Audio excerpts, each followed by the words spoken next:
दिवा स्वप्न लोग देख रहे हैं। लड़ाई यहाँ किसी से नहीं। जनता बनाम पार्टी है, कोई आनंद मोहन नहीं है। जनता आगे है, कार्यकर्ता उसके पीछे है, कैंडिडेट सबसे पीछे है। और यहाँ जन आंदोलन का रूप ले चुका है। शिवहर संसदीय क्षेत्र में ये जो चुनाव है वो जन आंदोलन का रूप ले चुका है। इसलिए यहाँ लड़ाई किसी व्यक्ति से नहीं है, किसी पार्टी से नहीं है, जनता बनाम पार्टी। जनता आपको वोट क्यों दे, किस आधार पर दे?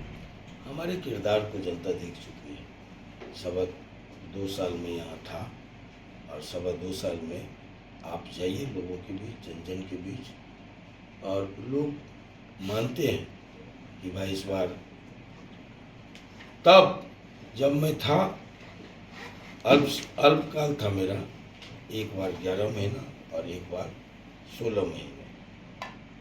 तो ये जो 27 महीने थे वो किसी के 27 साल पर आज भी भारी है। लोग तब मानते थे, आज भी मानते हैं कि अफसरशाही पर लगाम था, भ्रष्टाचार पर दफ्तरों में जो है उस पर अंकुश था। हम एमपी को पहली बार जन जन तक पहुंचाए थे। बाढ़ हो, सुखाड़ हो, आगजनी हो, सब में लोगों ने देखा कि एमपी टी शर्ट और हाफ पैंट पहन के मोटरसाइकिल से, डेंगी से जनता के बीच जा रहा है। ये पहली बार हुआ था। इसलिए उस किरदार को, वो जो विश्वास है लोगों का, वो आज भी भरोसा लोगों का टिका हुआ है।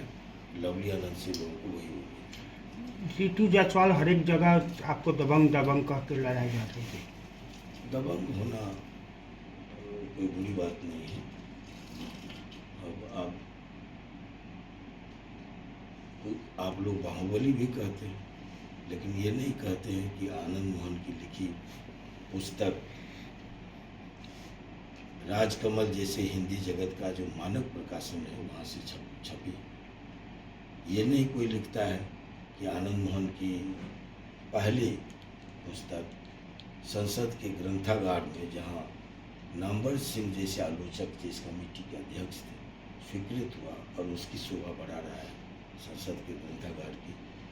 लोग ये नहीं कहता कि पहली कहानी जो हमने जेल से लिखी वो किसी राजे रजवाड़े नवाब की कहानी नहीं थी, उनकी प्रेम कहानी नहीं थी।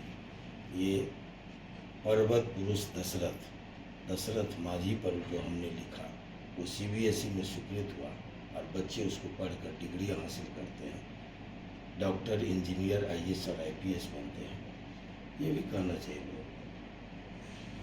लवली आनंद जी जदयू से हैं, क्या एनडीए के दबंग होना, अगर ये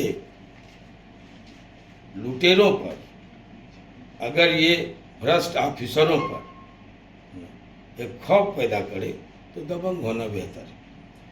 सर आजकल ऐसा है कि आपको लेकर के कई वीडियो प्रसारित किए जा रहे हैं, आपके भाषणों को, और उसको वायरल किया जा रहा है, बताया जा रहा है, उसको लेकर ही टिप्पणी की जा रही है। क्या इसका प्रतिकूल असर नहीं पड़ेगा चुनाव में? कुछ असर नहीं पड़ेगा। ये फेसबुकिया लोग सोशल मीडिया पर नगड़ी पटपटा रहे हैं, पूछ फटकार रहे हैं, है ना, कि कुछ नुकसान हो जाए। जनता आगे है, जनता को सब कुछ मालूम है कि हमने किस संदर्भ में क्या कहा। कोई गोपनीय मीटिंग, देखिए इसको अगर हम नोटिस जारी करें, अगर मुकदमे में चलेगा तो जो लोग भी इसको चैनलों ने चलाया है, ये अच्छी बात नहीं। पीत पत्रकारिता का सबूत है ये।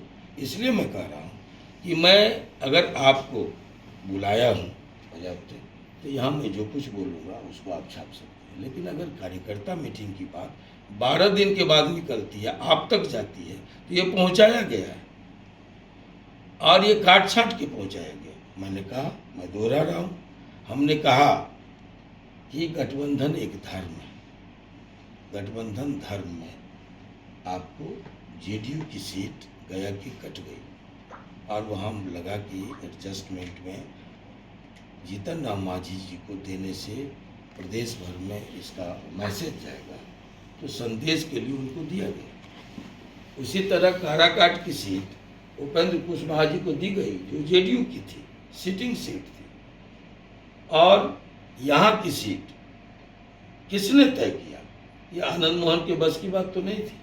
ये नरेंद्र भाई मोदी, अमित शाह जी और नीतीश कुमार जी में कोई समझौता हुआ? शीर्ष लीडरों में हमको यहाँ भेजा गया, तो हम किसी का टिकट कटवा के नहीं आए हैं। ये गठबंधन धर्म है। अगर इसको लेके कोई मरमरी गया में नहीं होती है, काराकाट में नहीं होती है, तो यहाँ प्रायोजित ड्रामा जो आरजेडी कर रही है, इसका कोई नुकसान स्वयं झेलेगा। हमको कोई, हमारे सेहत पर कोई असर नहीं पड़ रहा है। नहीं, लोग, जनता इस बात को समझ रही है। हमने कहा कि अगर नरेंद्र भाई मोदी समुदाय विशेष के नेता हैं, तो आप तय कीजिए कि वैश्य समुदाय के नेता, वो तो देश भर के नेता है, हर समुदाय के नेता है, लेकिन जिन वैश्यों में ये मैसेज दिया जा रहा है, उनको तय करना है कि लालटेन वाली उनका नेता है या नरेंद्र मोदी जी उनका नेता है। और अगर नरेंद्र मोदी जी उनका नेता है, तो मैं वैश्यों में समय क्यों गंवाऊं? हमने ये कहा है कि तब मैं वैश्यों में समय क्यों गंवाऊं? वैश्य स्वयं क्यों नहीं कहेंगे कि आप समय जाया नहीं करके आप दूसरी जगह जाइए? उसी तरह सब समझौता हुआ नीतीश कुमार जी में, अमित शाह जी में और नरेंद्र भाई मोदी में।